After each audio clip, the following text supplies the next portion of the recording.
Good morning students, let's start our next chapter. ये हमारी poem है जिसका नाम है ए फोटोग्राफ। इसके राइटर हैं शर्लेट ऑल्सन। इस पोएम में वो एक पुरानी फ़ोटो को लेकर, लेखक अपने एक पुरानी फ़ोटो को लेकर उसको याद करते हुए बताता है कि जब मेरी माँ 12 साल की थी तो उस टाइम पर वो किस तरह से खुश थी, उनके साथ क्या एक्टिविटी हो रही थी और किन के साथ थी। फिर उसके बाद जब उसकी माँ उस फ़ोटो को लेकर खूब हंसती थी, मुस्कुराती थी उन दिनों को याद करके, और एक जो अब प्रेजेंट में कि अब मेरी माँ है ही नहीं, ये 3 फेजेस को वो एक्सप्लेन करता है। Let's start. The cardboard show me how it was, कि गत्ते का कार्ड मुझे दिखाता है कि किस प्रकार से, मतलब क्या है उसके पास। When the 2 girls cousin went paddling, कि 2 चचेरी बहनें सागर में नाव चलाने के लिए गई हैं। पैडलिंग दैट इज़ नाव चलाने के लिए। Each one holding one of my mother's hand, मेरी माँ का हाथ थामे हुए हैं उनमें से हर एक। Then and she the big girl some 12 years और सो, और जो कि उनसे लगभग 12 वर्ष बड़ी लड़की लगती थी। मतलब कि जो इसमें 2 चचेरी बहनें हैं उन्होंने, जो लेखक है, उनकी माँ का हाथ पकड़ा हुआ है। एक दूसरी साइड खड़ी है, एक लेफ़्ट और एक राइट। उन दोनों ने उस तरह से हाथ पकड़ रखा है जैसे कि उन्होंने अपनी माँ का हाथ पकड़ रखा है, जबकि वो, उनकी माँ भी उस टाइम पर कितने साल की है? सिर्फ 12 साल की। इसके बाद है all 3 stood still to smile through their hair, all at the uncle with the camera a sweet face. That means कि ये तीनों निश्चय खड़ी हुई कैमरे की ओर देखकर अपने उलझे हुए बालों में से चाचा की तरफ मुस्कुरा रही थी। उलझे हुए का मतलब है कि वहाँ पर इतनी ज़ोर से हवा चल रही थी कि वो जो बाल थे उनके, वो बिल्कुल उलझ के चुके थे, उनके फेस पर आ रहे थे, और फिर भी उन बालों में से अपने चाचा की तरफ देखकर खुश हो रही थी, मुस्कुरा रही थी। My mother's that was before I was born, and the sea which appears to have changeless wash their terribly transient feet, कि मेरे जन्म से पहले मेरी माँ का चेहरा बहुत मधुर था और समुद्र, जो कि बहुत कम बदला हुआ प्रतीत होता है, उनके बहुत क्षणभंगुर पाँवों को धो रहा था। दैट मीन्स कि लेखक ये बताता है कि मेरी माँ का फ़ोटो ये तब का है जब तक कि मैं पैदा भी नहीं हुआ था। वो तो, उनमें तो इतना चेंज आ गया, लेकिन जो समुद्र जहाँ पर वो खड़ी थी वो आज भी एज इट इज़ है, उसमें कोई बदलाव नहीं आया। ठीक है। Some 20-30 years later, she had laughed at the snapshot, मतलब कि लगभग 20 से 30 साल के बाद वो फ़ोटो को देखकर काफ़ी मुस्कुरा रही थी। See Betty and Dolly, she had say, she and look how they dressed us for the beach. That means बेटी और डोली को देखो, और ये भी देखो हम समुद्र तट पर छुट्टी मनाने के लिए कैसे कपड़े पहनते थे। The sea holiday was her past, mine is her laughter, मतलब कि और मेरे लिए उनकी हंसी अतीत की बात बन गई हैं। Both worry with the labelled ease of loss, मतलब कि अब हम दोनों में ही एक अपनी विडंबना की स्थिति में अपने नुकसान को आसानी से भुलाने की कोशिश में है। दैट मीन्स कि जो उनकी मम्मी हैं उनको भी एक लॉस का आभास है, और जो लॉस है वो क्या है कि आज वो एडल्ट स्टेज में हैं, और पहले जब वो बचपन में अपने एक चाइल्डहुड स्टेज में थी, उस चीज़ को वो याद करते हुए काफ़ी खुश हो रही है, काफ़ी अच्छा वो महसूस कर रही है कि मैं उस टाइम पर कितनी अच्छी लगती थी। Now she has been dead nearly as many years, कि अब उनको मरे हुए लगभग इतने वर्ष हो गए हैं। एज दैट गर्ल लिव्ड, मतलब कि जितनी उस लड़की की उम्र है।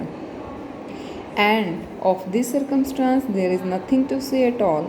Its silence silences, कि इस हालात के बारे में कहने के लिए कुछ भी नहीं है, इसकी चुप्पी मौन कर देती है। दैट मीन्स कि वो हमें चुप कर देती है, कि हम इस चीज़ के बारे में जितना भी सोचते हैं वो हमें बिल्कुल चुप करवा देती है। हमने इस फोटोग्राफ पोएम में क्या देखा है?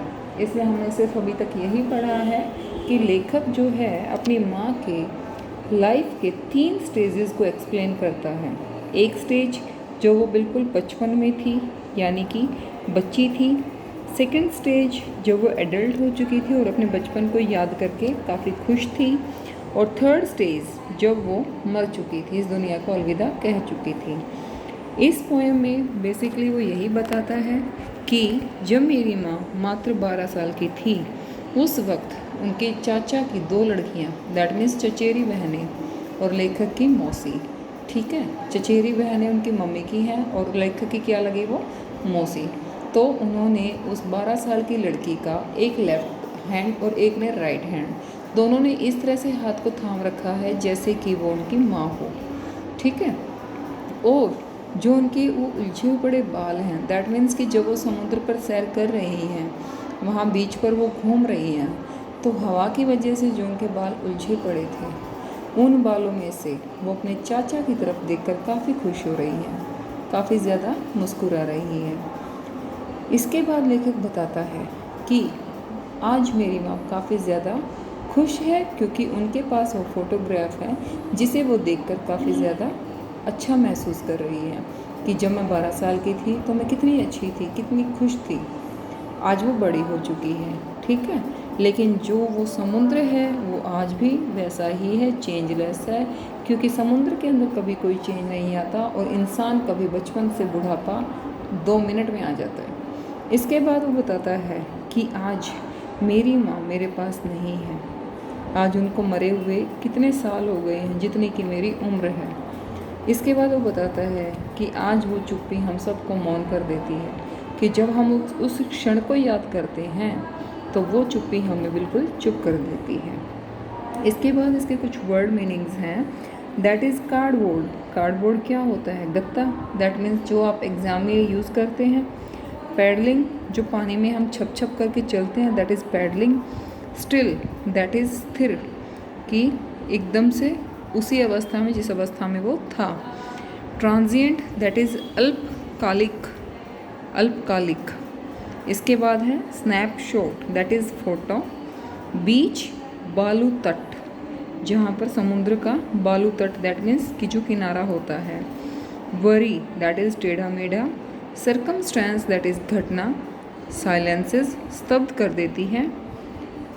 लेबर्ड, प्रयास करके प्राप्त की हुई परेशानी रहित, मतलब कि जिसे हम कोशिश करके प्राप्त करते हैं और जिसकी हमें कोई टेंशन ना हो, दैट इज़ लेबर्ड। इसके बाद हमारे पास इसके क्वेश्चन आंसर्स हैं, that is what does the word cardboard denote in the poem, कि जो इसमें हमने गत्ते का शब्द किया गया है वो किस चीज़ को डिनोट करता है। And why has this word been used, इन शब्दों को इसमें क्यों यूज़ किया गया है।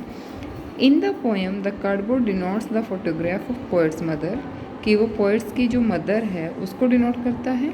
This word has been used to show that the photograph is pasted on a cardboard, वो वर्ड सिर्फ यही शो करता है कि एक कार्डबोर्ड के ऊपर जो लेखक है उसकी माँ के फ़ोटोग्राफ को पेस्ट किया हुआ है। मतलब ये है कि जो ये पोएम है इसमें कार्डबोर्ड का यूज़ कहाँ हुआ है, कार्डबोर्ड का इसमें यूज़ कहाँ हुआ है, वहाँ हुआ है जो कि एक फ़ोटोग्राफ को जिस पर पेस्ट किया गया है, और वो फ़ोटोग्राफ किसकी है, लेखक की माँ की, ठीक है। इसके बाद हमारा सेकंड क्वेश्चन है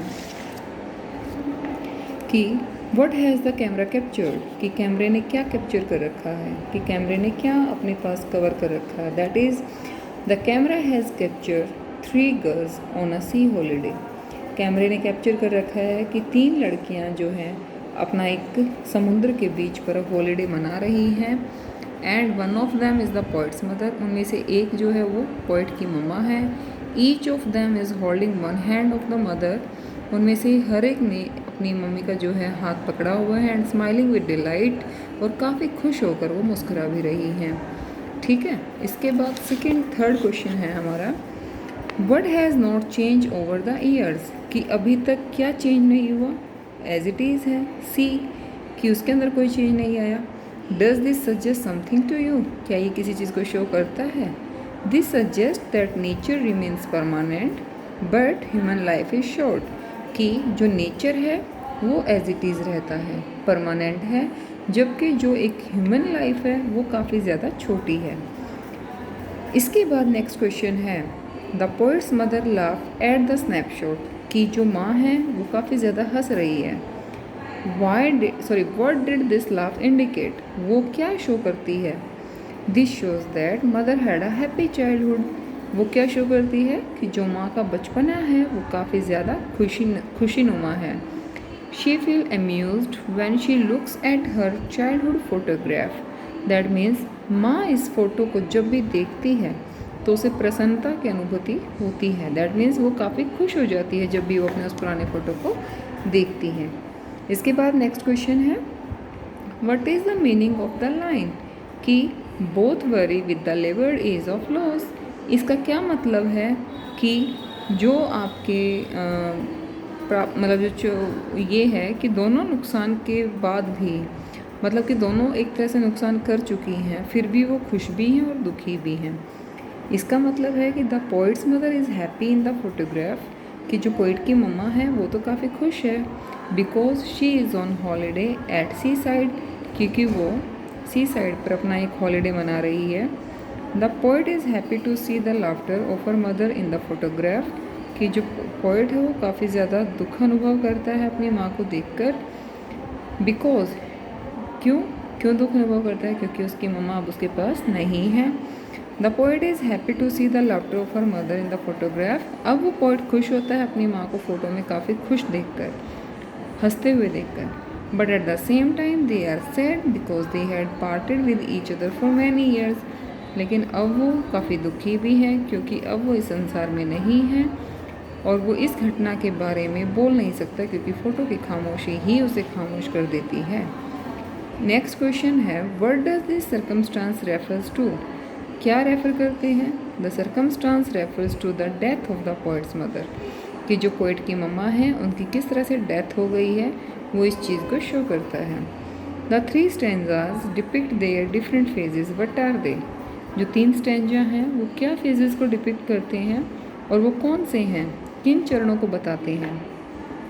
फर्स्ट स्टैंजा तो बताता है कि when the poet's mother was just a girl 12, कि जब उनकी मम्मा सिर्फ 12 साल की थी। सेकंड स्टैंजा क्या बताता है? When the poetess live with her mother, जब वो कवि अपनी माँ के पास रहता था। Third stanza depict when she had died and poet misses her, कि जब वो मर चुकी थी और कवि जो है वो उनकी कमी को काफ़ी ज़्यादा महसूस करता है। ये हमारे क्वेश्चन आंसर्स थे, ठीक है, और ये हमारी पोएम कंप्लीट हो जाती है। बेसिकली आपको इस फोटोग्राफ पोएम में जो मेन है वो यही बताना है कि फोटोग्राफ पोएम शर्ले टॉल्सन ने लिखी हुई है। उसमें वो सिर्फ एक गत्ते को दिखाता है कि किस प्रकार से वो गत्ता जो है एक उनकी माँ की फ़ोटो को अपने पास दिखाता है, मतलब फ़ोटो जो है उस पर चिपकी हुई है और वो उस फ़ोटो को देखकर काफ़ी ज़्यादा खुश है। उस फ़ोटो में उनकी मामा जो है वो एक 12 साल की लड़की का रोल कर रही है। उनकी जो चचेरी बहनें हैं वो उनका हाथ थामे खड़ी हुई हैं और वो अपने चाचा जी की तरफ देखकर काफ़ी ज़्यादा मुस्कुरा भी रही हैं, क्योंकि वो बहुत ज़्यादा खुश हैं। एक और जो चीज़ वो कहता है वो ये बोलता है कि जो नेचर है वो तो परमानेंट है, मतलब उसमें तो कोई चेंज नहीं है, लेकिन जो हमारी ह्यूमन लाइफ है वो काफ़ी ज़्यादा छोटी है, वो तो क्षणभंगुर है, कि आज बचपना है, कल जवानी है और फिर बुढ़ापा। उसके बाद वो बताता है कि एक टाइम पर जब मेरी माँ 20 से 30 साल के बाद जब उस फ़ोटो को देख रही थी तो उन्होंने कहा बेटी और डॉली को देखो, मतलब कि जो उनकी बेटी मतलब कि और जो दूसरी डॉली, उनको देखो कि हम किस तरह से अपना समुद्र तट पर छुट्टी मनाने के लिए कैसे कपड़े पहने खड़े थे। समुद्र तट की छुट्टी उसका अतीत था और मेरे लिए उसकी हंसी अतीत की बात बन गई। मतलब उनकी माँ के लिए तो जब वो समुद्र पर घूम रही थी उसे वो अतीत समझ रही थी, लेकिन आज जब मैं उस फ़ोटो को देख रहा हूँ तो मेरे लिए मेरी माँ ही अतीत बन चुकी है। मैं उनकी सिर्फ बातों को याद करके दुखी हो सकती हूँ। इसके बाद वो बताती है कि समुद्र तट की छुट्टी उसका अतीत बन चुकी हैं और मेरे लिए उनकी हंसी भी अतीत बन चुकी हैं। हम दोनों ही अपनी विडंबना की स्थिति में अपने नुकसान को आसानी से भुलाने की कोशिश में हैं। अब उसको मरे हुए लगभग इतने वर्ष हो गए हैं, दैट मीन्स कि उनकी मम्मा को मरे हुए कितने साल हो गए हैं। माँ का एक दुख जो जाने का होता है वो सिर्फ वही समझ सकता है जिनकी माँ नहीं है, ठीक है। तो आज वो इतना दुखी है कि मेरी माँ को मरे हुए इतने साल हो गए हैं जितने कि उस लड़के की उम्र है, यानी कि उसने तो कभी माँ का प्यार देखा ही नहीं है। और इस हालात में इस हालात के बारे में कहने के लिए अब कुछ भी नहीं है। इसकी चुप्पी हमको मौन कर देती है। ठीक है, ये हमारे इसकी समरी है। आपको इसकी समरी को एक बार बहुत अच्छे से पढ़ना है। उसके बाद इसके वर्ड मीनिंग्स भी रखे हैं, उनको भी आपको बहुत अच्छे से तैयार करना है। फिर इसके टेक्सचुअल क्वेश्चन आंसर्स आपको बता रखे हैं, जो कि लगभग 7 है, और ये 7 के 7 क्वेश्चन आंसर्स आपको लर्न करने हैं। आई होप कि जो आपने इस फोटोग्राफ पोएम में सीखा है समझ में आ गया होगा। बावजूद इसके अगर आपको समझ में नहीं आया तो आप अपने डाउट्स को अपनी वीडियो के द्वारा मुझे भेज सकते हैं। Okay, till then, bye bye.